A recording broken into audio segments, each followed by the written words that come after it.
Why the CIA created Pokemon Go? Who knew the CIA made Pokemon Go?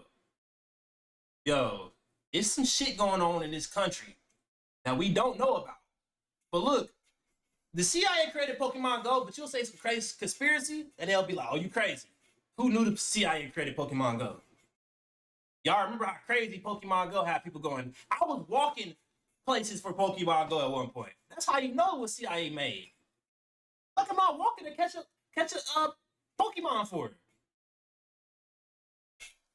Most people don't know that the founder of Pokemon Go, John Hanke, received funding from In-Q-Tel, which is the venture capital firm created by the CIA. And while you and your friends were walking around your city, scanning the earth to catch your favorite Pokemon, the game's developer... I'm pretty sure Pokemon Go is still big like in Japan and stuff. I think people still play Pokemon Go. Niantic Incorporated was collecting all that data and using it to build advanced 3D maps to facilitate military attacks on third world countries. You see, Pokemon Go was created by the same guy who essentially created Google Earth. John Hanke was the co-founder of Keyhole, which developed a 3D digital mapping program called Earth Viewer. Keyhole's Earth Viewer 3D client application uses video game-like 3D graphics and access to massive databases of network-hosted Earth information, including satellite imagery and aerial photography, to produce an interactive digital model of the Earth. The product was unlike anything anyone had ever seen before in the early 2000s, but it was unclear what its use case would be, and therefore Keyhole was bleeding money. Every few months for years, John would find himself scrambling to raise money from Silicon Valley investors to keep the lights on. That was until In-Q-Tel saved his company from going under. Then we got really a lifeline from a kind of unusual source. In-Q-Tel was this new little venture capital firm that was basically a government VC firm with money from the intelligence community.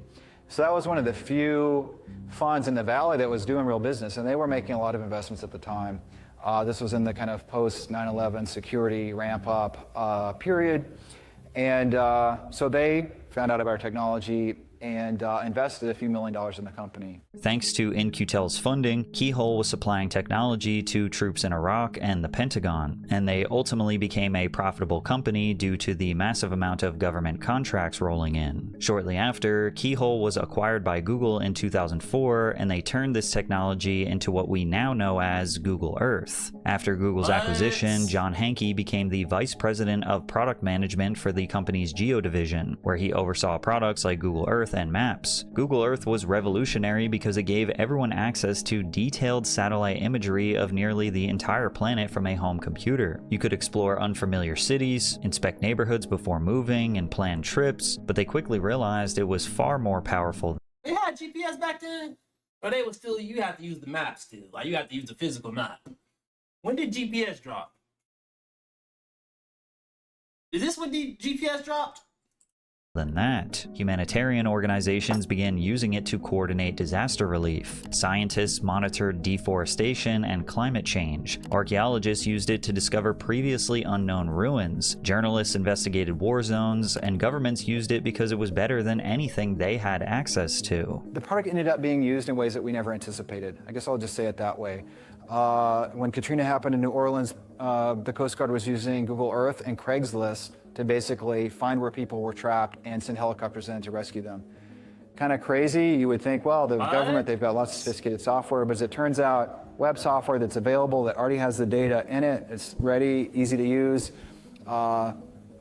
a breakthrough, really. But after working for 6 years inside Google's corporate ecosystem, Hanke wanted the freedom to combine everything he'd learned about digital maps and augmented reality to create a video game. Now, if you ask me, that seems like a crazy career change. Technically, the foundation of John's Earth Viewer product started in college while working with his classmates on an open-world video game idea, but he knew the technology had much more potential, and it did. So after changing the world with his vision, creating a CIA-funded startup for military operations, and then getting acquired by a tech giant, going back to being a video game developer seemed... He thought about this shit in college and couldn't make it until like, what, his 40s and 50s? Yo, it's some people on this earth that we just gotta watch, bro. They minds is so far ahead in time. like a massive career and lifestyle change. That is, unless it was part of a larger plan. Google actually did not want John Hanke to leave the company. For whatever reason, they felt that his video game idea might become valuable to them in the future, so they convinced him to create Niantic Labs as an autonomous unit inside of Google. Basically, they gave him the freedom of creating a startup, but using all of Google's resources inside of Google's walls. If it failed, Google would get their... Bro, how important to a company do you have to be? We're like, nah, we can't let you leave, bro. We just gonna give you your own shit in the company. Is he like Tony Stark of the modern day or something, bro? Employee back, and if it succeeded, then Google could be an early investor or part owner of a major video game innovation. Niantic's first major product was an app called Field Trip, a virtual tour guide that analyzed the user's location, provided suggestions for nearby landmarks to visit, and offered information about the area. It wasn't much of a game, but it laid the foundation for their next big project called Ingress. Launched in 2012, Ingress was an augmented reality mobile game that prompts users to explore their neighborhoods and locate portals at nearby landmarks. This was quite literally the same idea as Pokémon Go. Those who played it were intoxicated by the addictive gameplay loop, although it failed to pull in a large player base even years after its release. Luckily for Niantic, one of the game's players would prove to be an invaluable asset with direct ties to the Pokémon company. But real quick, I'm sure you have all connected to public Wi-Fi at some point, at your airport or your local coffee shop, and every time you do, you're leaving yourself vulnerable to cyber attacks. These networks are often unsecured and lack sufficient encryption. This creates an opportunity for someone to spy on your internet activity, which could lead to privacy concerns, leaked personal data, or financial loss. That's why I use... I knew it. Nah, I knew it.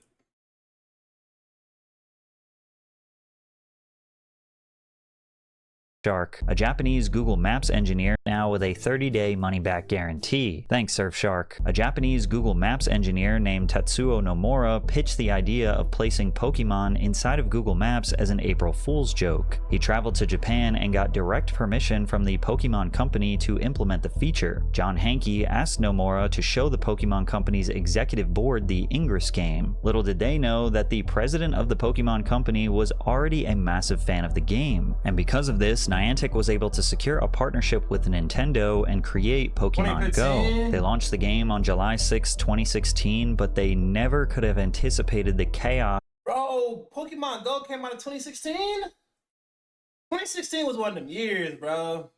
That's one of them years, like, we gotta stamp that in history, bro. The Pokemon Go craze was 2016? Bro, I remember it, bro. Everybody was playing Pokemon Go, bro. If you wasn't playing Pokemon Go, you was just a loser, bro.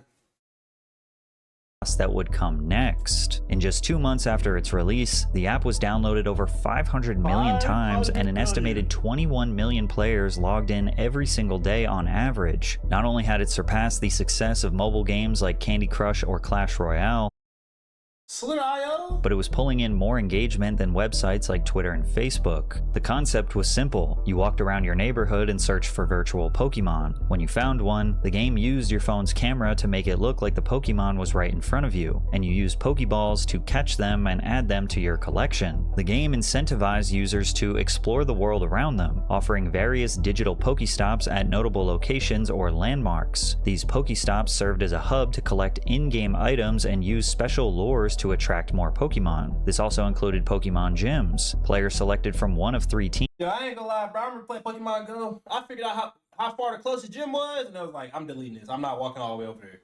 Nah, I ain't walking all the way to that gym, bro. I'm cool. And then could you fight people? You couldn't fight people when the game first came out, huh?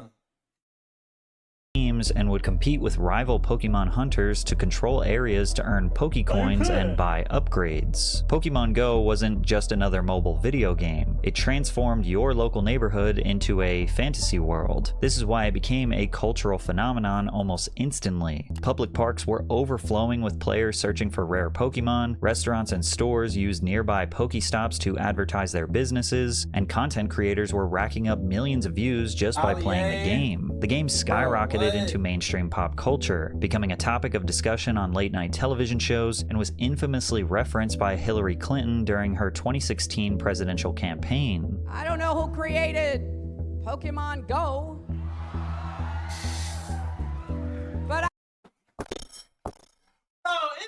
telling me what politicians be trying to say the hip shit now so they can try to fit in with us, bro? You remember when she came up there? Wasn't that her that went to the Breakfast Club and pulled out the hot sauce? Wasn't that her? Nah. I'm trying to figure out how we get them to have Pokemon go to the polls. It's safe to say Pokemon Go was taking over the world, but it wasn't just making headlines for its record-breaking numbers. It was also being linked to real-world accidents, life-altering injuries, and even deaths. Only days after the game's release, 2 men were hospitalized while playing Pokemon Go. They hopped a fence to get access to a Pokemon on the other side, ignoring a sign warning pedestrians of the unstable ground on a nearby cliff, which both men eventually fell down. The player sustained serious injuries, but fortunately survived. Imagine having life-altering injuries for Pokemon Go. Come on. Bro, they was going crazy. We might have to look at some of the videos. I know y'all remember the videos, like people, it'd be like a crowd of people. They spotted like shiny Pokemon, they all start running, bro. I'm surprised you didn't put that in here. Others were not so lucky. A truck driver in Japan hit 2 women while playing Pokemon Go, severely injuring one and killing the other. Players of the game began to find themselves in increasingly dangerous situations as both drivers and pedestrians were getting distracted by the app. And the more people became immersed in the world of Pokemon, they lost touch with the world around them. Players began disrupting religious services and funerals. The Holocaust Museum in Washington, D.C. asked people to stop playing the game inside of their establishment. Players were also being disruptive at the Arlington National Cemetery, causing problems for grieving families and members of the military. Alright, bro. Alright. We showing up to the funerals, to the cemeteries to get some Pokemon? We bots. We bots, bro. People are bots. Paying their respects. As you can imagine, after Pokemon Go exploded in popularity, the video game industry became extremely interested in learning more about the developers. John Hanke of Niantic Labs was interviewed in front of a live audience at TechCrunch in San Francisco and seemed like he could not be less interested. First, and most importantly, what team are you on? I'm yellow. I'm all about the yellow. Yeah. Me too. Yeah. Team Instinct, anyone out there? Yeah. Team Instinct, there we go. I'm not going to try and button that back up on stage. It's crazy that the creator of the game couldn't even properly answer the question, what team are you? Which refers to one of the 3 factions players can join once they reach level 5. Team Valor, which is red, Team Mystic, which is blue, or Team Instinct, which is yellow. He just said, the yellow one. The interviewer was clearly a massive Pokemon fan, and Hanke seemed like the total opposite. It was disappointing to players that the most viral game of 2016 surrounding one of the most beloved. Yes, he care about that Manyan. Yo, and what's up with Japan like making like the biggest things ever? Pokemon, Dragon Ball, anime, like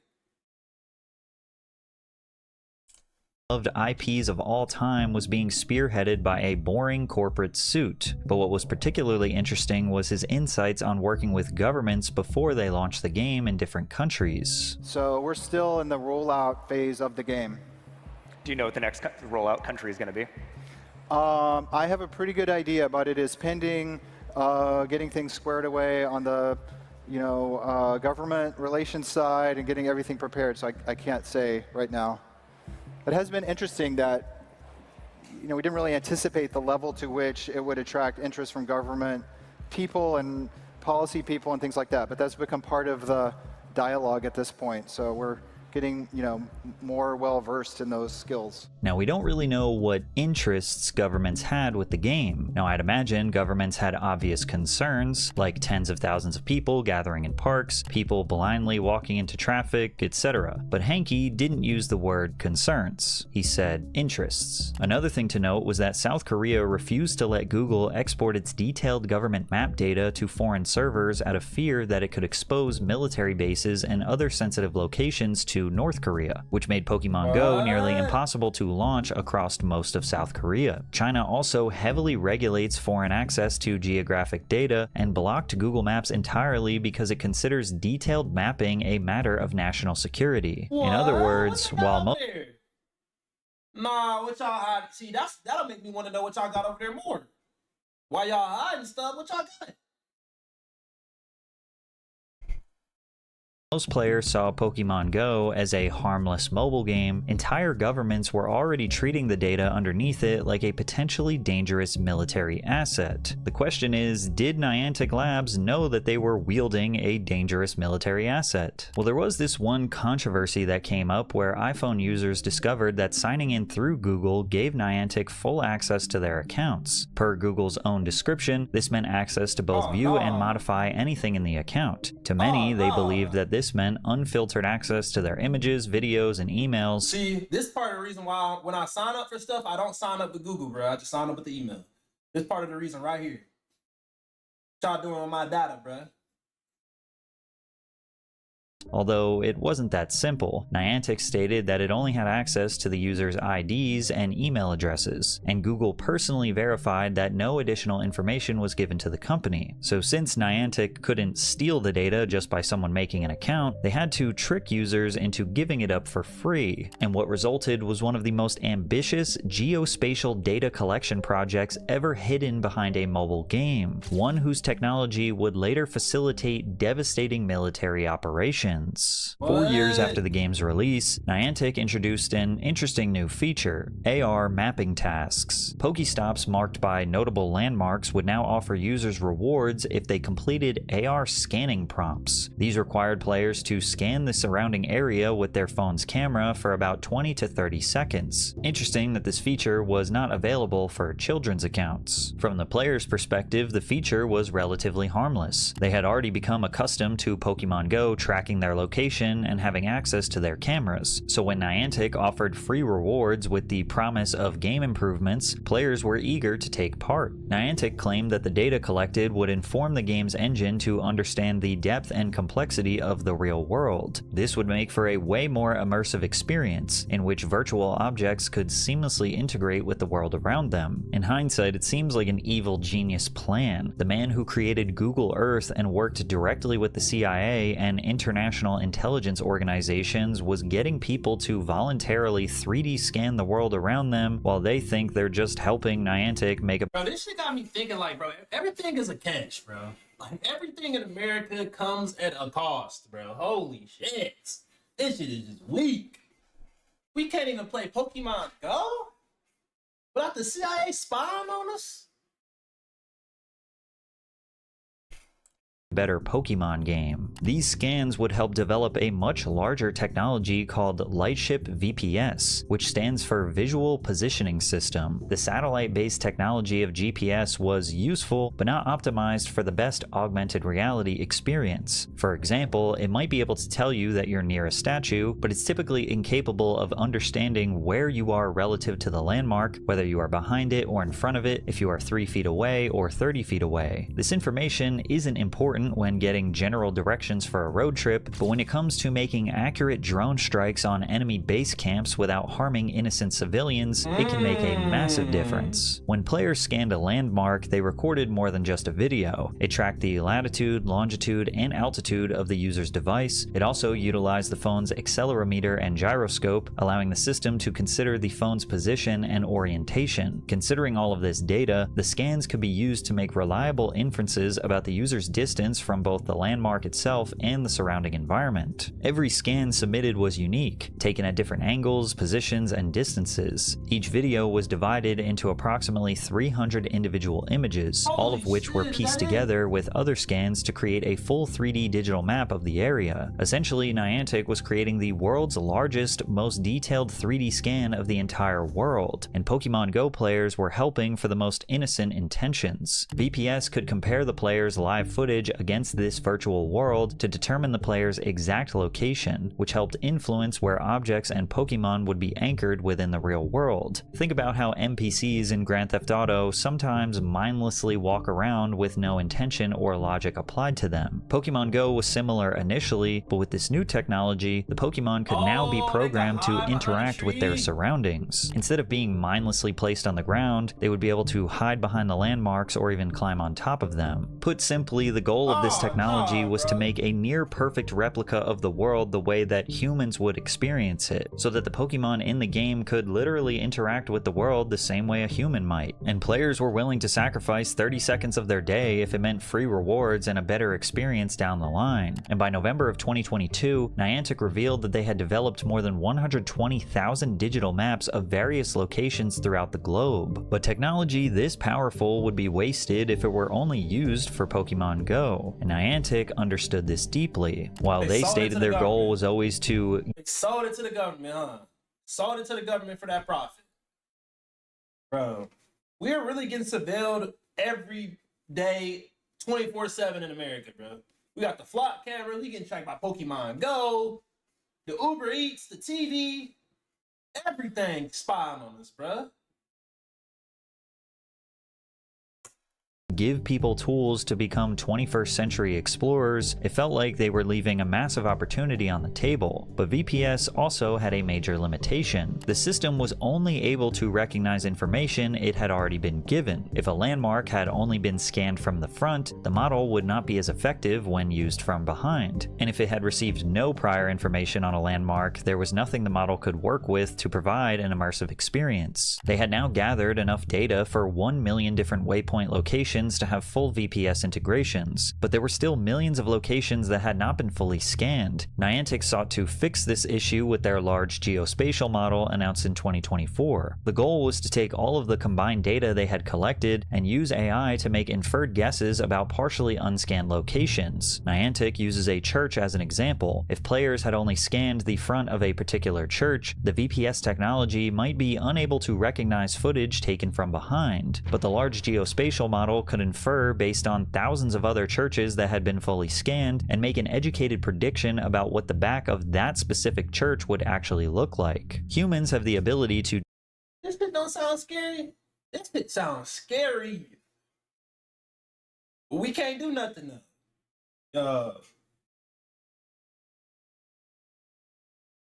Do this naturally. We are capable of applying our personal lived experience to make inferences about our environment. If I showed you the front of a house, you could probably make a pretty good guess about what the back of it looks like. You might not get every detail right, but you'd expect windows in roughly the same places, a back door, maybe an AC unit, a fence, or a patio. Your brain does not know that specific house, it's recognizing patterns from thousands of houses you've seen before. Niantic wanted AI to learn that same instinct, but with near perfect precision. And only months after announcing their large geospatial model, Niantic made the shocking decision to sell Pokémon Go. While Scopely Incorporated acquired the rights to Niantic's catalog of games for $3.5 billion, $3 billion?